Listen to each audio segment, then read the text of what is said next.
This morning, rap mogul Jay-Z is denying allegations he sexually assaulted a 13-year-old girl alongside rapper Sean Diddy Combs. That civil lawsuit filed against Combs in October was amended Sunday to include Jay-Z. The accuser, identified only as Jane Doe, says she was sexually assaulted by both men at a Video Music Awards after-party in 2000. In a blistering statement, Jay-Z accuses Jane Doe's attorney of trying to blackmail him. He said further, quote, "These allegations are so heinous in nature that I implore you to file a criminal complaint, not a civil one. Whomever would commit such a crime against a minor should be locked away. Would you not agree?" He added, "My only heartbreak is for my family. My wife and I will have to sit our children down, one of whom is at the age where her friends will see the press and ask questions about the nature of these claims and explain the cruelty and greed of people." Joining us now, Joey Jackson, senior legal analyst and criminal defense attorney and former prosecutor. There's a lot to unpack here. Joey, I want to start with just the statement from Jay-Z, which is so forceful in its denial. I just read a teeny part of it. It's long. Where he says that they should file a criminal complaint. Is that even possible at this point? So based on the allegations, Jessica, good morning, good to see morning. you. I think that it certainly could be. Why do I say that? Now, he, of course, is more than annoyed, would be an understatement. Yeah. He has a family and he has a lot to protect, including his brand. But to the extent that he's saying, hey, come after me criminally, that could be likely. Why do I say that? Because rape in New York, and what's alleged in this complaint, is forcible compulsion. What that means in English is that it's saying that he held her down, raped her, and that, of course, the allegation is that Mr. Combs did the same thing. And so if those facts are actually accurate, it would require an investigation by prosecutors, and if true, right, you could pursue it criminally. Now, with respect to the evidentiary value, yes, it happened 24 years ago, right, more than 24 years ago, but in the allegations, there's a few things. Number one, there's allegation that another celebrity was present at the time, right, in addition to other people. Number two, there's the claim by the victim, right, that she left, that she went and she was seen by a gas attendant who saw her in distress. Number three, that she phone called her dad, who showed up, the 13-year-old, and now removed her. So civil complaint, simply allegations, needs to be proven in a court of law, but if true, it could rise to the level of criminality. And recently, a media storm has erupted surrounding Beyoncé, Blue Ivy, and Jay-Z following the shocking news of a lawsuit that has rocked their close-knit family. Those who have been following the couple for years know they've faced their share of public scrutiny, but this time feels different. The lawsuit, which includes serious allegations against Jay-Z, has created a ripple effect, leaving both Beyoncé and Blue Ivy devastated. It's not just the legal drama at play, it's the emotional toll this situation has taken on their family. they looks and investigates. So what happens now? So what happens now is this is simply a civil complaint. And in a civil complaint, it goes through the technical legal process. Now, the distinction, Jessica, between civil and criminal, of course, is that civil is for monetary damages, right? The system can only reward you with money. There's allegations that this 13-year-old is suffering from post-traumatic stress disorder, suffered depression, etc. So now you go to fact-finding, right? Before that, just briefly, there was a demand letter sent. And a demand letter is a letter being sent by a lawyer saying, hey, I don't have to sue you. We can sit, we can mediate it. If we reach an agreement, it never sees the light of day. Jay-Z saying, I don't care about your demand letter. I look at it as blackmail. You want to sue me, sue me. You want to look at it criminally, look at it criminally, but it'll go through the fact-finding process. If a trial is necessary to determine the facts, that's what will happen, but it'll be deemed civil. No indication at this point as to whether or not any criminal investigation will ensue as a result of this. Yeah, and Jay-Z came back incredibly forcefully against these allegations and really singled out that attorney as well for being, I'm paraphrasing here, but greedy, saying he's out to get money and calling that letter essentially blackmail. Yeah, and in addition to that, Jessica, also suing the attorney, saying he's intimidating him, harassing him, etc. Now, demand letters are not new. What lawyers do is they send them out as a matter of protocol and practice so that you can expedite the process. At the same time, there's certain certain ethical standards that you have to use, and you have to have a good faith factual belief that this is true. Now, you can argue this complaint was filed in October, right? Could have mentioned Jay-Z then. You didn't. Why? It was amended now to include him. Are the factual assertions true? Are they fact or fiction? Is it a money grab or not? All of that will be litigated in a court of law, but according to Jay-Z, this never happened, is pure fiction. It is a money grab, and he's fighting for his name, reputation, and certainly innocence and justice in his view, which is he didn't have anything to do with it. Yeah, and you touched on point two that I wanted to ask you about, which was that this was an amendment to this already existing lawsuit. What are people to take away from that? The fact that they're coming back and adding to this now with this specific name? Yeah, Jessica, so it depends. That's also common. You could amend lawsuits, right, as a matter of course, and you do, to include certain factual allegations. The interesting thing to me in terms of your question and the takeaway, if you had this information about Jay-Z, it happened allegedly in September of 2000, why not include it in the original complaint? What happened between October and now that necessitated you putting in, and it's a question of credibility. Was he celebrity A, right, as was noted in the October complaint? Is this pure fiction? And what's interesting in the complaint is he really, that is the lawyer, tries to tie Jay-Z to Mr. Combs in so many ways, right? Birds of a feather is the argument that he's making.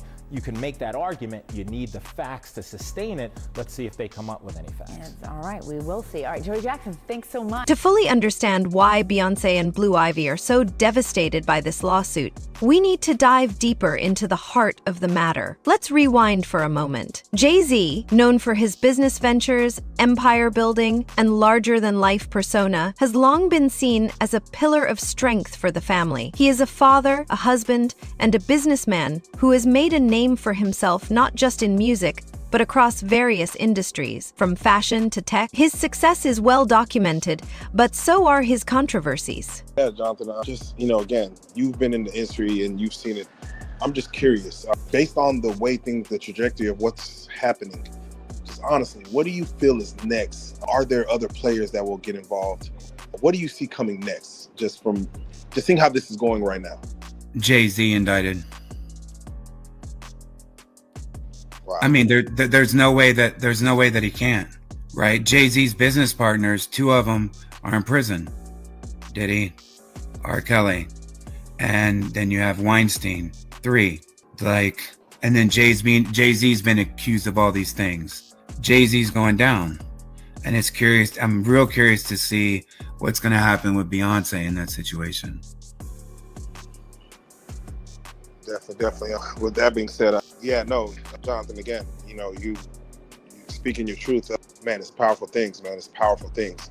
Is there a message you'd like to get out there to either the media, the victims, to the victimizers? Is there any message that you'd like to get out just as far as just to close it out? Yeah, I mean, nobody has disproven Jaguar right.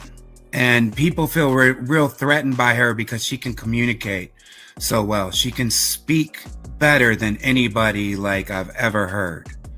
The way her inflections and her cadence and her speech, so she can really bring a point home. And I think that she's been one of the main components that have brought down Diddy.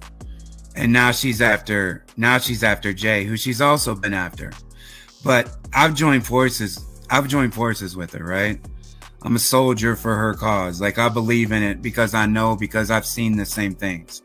And it's getting worse what I'm seeing. And the more that I go in and down this path, the more people that are coming to me, sharing their stories and sharing their truths. And it's uglier than I thought, because I never spoke out about these kind of things because it was just normal. It was just normal for me. It was normal business. It's you show up to a workplace, all these people are foul and corrupt. But then, you clock out on your punch card and you go home and you don't have to deal with it. And then you go back in. But it is very traumatic. It is very toxic. And I'm glad to see it finally changing. And like I said, I've said this several times. I'd love for academics to really fact check and look into me and all the people that I'm connected to, starting with Drake and then starting and then going down to Jay-Z. And then people can see that what I'm saying is 100% the truth. And what Jaguar is saying is 100% the truth. What many people don't know is that Jay-Z's legal troubles have been simmering for some time. It all began when a former business partner, who had previously worked with Jay-Z, filed a lawsuit against him, accusing him of misusing funds and engaging in underhanded business practices. This lawsuit has rapidly escalated, with serious allegations now being leveled against him. The specifics of the case are complex, involving a mix of financial disputes and personal betrayal, and it has certainly raised eyebrows in the entertainment world. In their own way, the Three Roses story provides a multi-layered paradigm for discovering gender stereotypes. I want to say congratulations on your success, first and foremost. Thank you. It's rising, rising, and rising. You mentioned earlier that you felt like Jay was kind of meticulous. He was, he kind of thought things through and his choices in the way that he moved. What are your thoughts on his marriage? Do you feel like that was love maybe? Or do you feel like that was maybe a meticulous move for his success in moving up in his world? Mm-hmm. What are your thoughts? I don't know too much about the entertainment side. I just think that was the best match for the entertainment. Any man? Yeah. Well, nah. It's quite a few more before her. Quite a few more. Yeah, it's a lot more before her. You know, skipped over Maya. Maya got away. And I say that because, the internet, the internet gonna do the math. Right. And the math don't be mathing when it comes to that age. Mm-hmm. So. I think that was he needed that. Huh? I'm just saying when she talk about age is $1 billion. So I guess it was a good look for both of them. The only person that could probably have this conversation with him is probably Beyonce. And why you think by now she ain't say that? But Jay, who is this behaving? You understand what I'm saying? Probably now. You understand? She has to be like, who is this behaving? Because this shit he throwing up is facts. Right. You do know his family. I see it. You do know this. You do hold this. So how could all of this, I don't know what women's place be now. Right. But you can't hide this. I'm quite sure she went in the bathroom and looked at this shit and been like, man, the fuck? Right. You know how girls talk. Girls talk like that, right? You think none of... Question 11. For Beyoncé, who has always been fiercely protective of her family, the news of this lawsuit has been nothing short of devastating. She has faced numerous challenges throughout her career and personal life, but this feels different. In the past, Beyoncé has managed to shield her loved ones from much of the public drama that surrounds their lives. However, this time, she hasn't been able to keep the storm at bay. The relentless media frenzy, the ongoing court proceedings, and the constant scrutiny have taken a significant emotional toll on her. Now look, B, you see this guy right here? Yeah. And he kind of handsome and cute too, look. You know what I'm saying? Shit, nah, man. Yeah, I agree. Like as a good wife,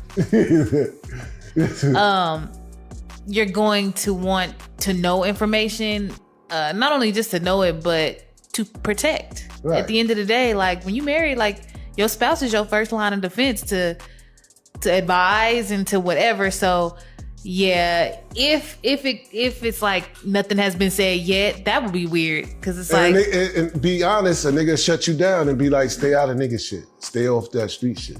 Just because you his wife. Yeah, but they've been married for a long time, and this is big. She said it like it's gonna nag her to death. No, like it'd be different if like they wasn't married, or maybe they just fresh, or maybe he was still in that life. Right. But. Nah. But this has been going on for years. So she been knowing. When she saw the YouTube, she probably was like, who this? When I was looking, then it really did look like I was just an angry, disjointed guy, whatever, and he brushed it off. But as this shit keep growing and shit keep getting more facts, and she steady like, wait a minute. And if he's still on that, don't worry about it, that would make me concerned. Like, exactly. What? Like, nah. It gotta be something. If you telling me not to worry about it, and you're not just telling me like, hey man, this is what it is. that leaves. What's even harder to digest is the impact this is having on Blue Ivy, the young girl who is just beginning to blossom into her own identity in the public eye, now has to contend with the cloud of negativity hanging over her family. While Blue Ivy is still a child, she's old enough to sense that something isn't right. She has been raised in an environment where privacy and family loyalty are cherished above all else, but now her family is thrust into a situation where their personal matters are being exposed for the world to see. It's heartbreaking to imagine how Blue Ivy must feel, witnessing her parents, especially her mother, endure such emotional strain. Have we seen the last, or is this just the beginning of that saga? It's just getting started. True. Which is why I think people are so uncomfortable about me being in this position right now because of my press pass and because I'm going to be in the courtroom for the Keffe D trial.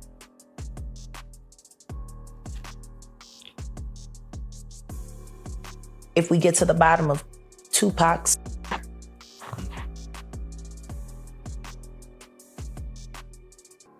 when that is finally revealed, 15 other will be revealed with it.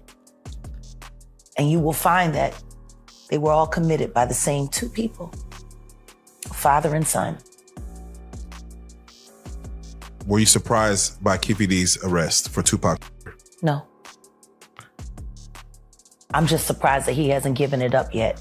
I'm surprised that he hasn't gone to the feds yet because he just got stabbed in jail. Yes, he did. He's been beaten 3 times. And I'm going to say it for a fact. I know you the one pulling the strings. Reggie Wright Jr. Stop putting your dirty work on other people. You know exactly what you are. And so help me God if you don't keep my name out your mouth.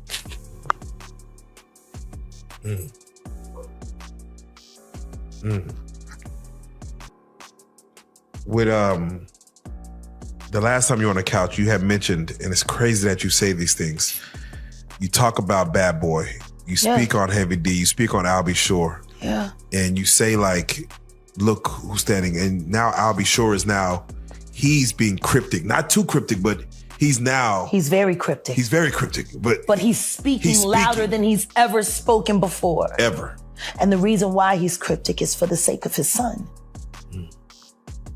Imagine having an enemy that has a position of influence in your child's life and knowing that that person sends you notes and messages every now and then. If you don't do this, if you don't do that, that boy is allegedly. Imagine that. Imagine your baby mama is telling you that if you don't do what he wants you to do, he's going to be a child. And you know he's capable of it. Allegedly. Story in the Bible. 2 women had 2 babies. One woman went to sleep, rolled over on her baby. The other woman's baby was just fine. Let's talk about the fans' reaction to all of this. For years, Beyoncé has been known as the strong, independent woman who built her career on the foundation of empowerment and resilience. Her music has inspired millions, and her public persona has been one of grace, confidence, and control. But behind closed doors, it's clear that this legal battle has rocked her world in ways no one could have anticipated. Beyoncé is not just grappling with the stress of her husband's legal troubles, she's also trying to shield her daughter from the harsh realities of the public eye. Fans, who have always admired her strength, are now seeing a different side of the superstar, one that is navigating the complexities of family, love, and legal turmoil while trying to protect her loved ones from the media storm. She got up, she went and stole the baby from her roommate. Then they fought over who the mother was. They went before the king, King Solomon. He heard both sides of the story and said, give me a knife. Give me a sword. He got the sword and he was like, I'm gonna cut the baby in half and each of you can have a piece and then we'll be done with it. It was the real mother that said, don't harm that baby, she can have him. Why is nobody willing to accept, as monstrous as people are finding out that Diddy is now, that he wouldn't be willing to split Quincy in half. Because he would. Yeah, he said some years ago, like during a TV show, that he would like harm his own mother to get what he wanted, or something along those lines. So, well, I don't blame him for wanting to harm that. She's his victimizer and his pimp. She his first pimp. Oh. Okay. Your Bible story, I have to just sidetrack real quick and ask you this question, or get your thoughts on it. There's a man who recently married conjoined twins, and he's only marrying one of them while the other is attached by the hip, and they both share the same bottom parts. Is there anything that you feel wrong with that? Freaky or indifferent? I mean, question is, what's wrong with the bitches down with it? It does raise questions. Like, you forcing your sister to get raped so you can get off. Well, the sister says she has to put on headphones to kind of zone out. Yeah, but she's still feeling it. Yeah, man. That is still happening. You forcing your sister to get raped. Yeah. She don't want that nigga. You want that nigga. That's what I hear. As a selfish bitch. So right. She's over there with her headphones on. La la la.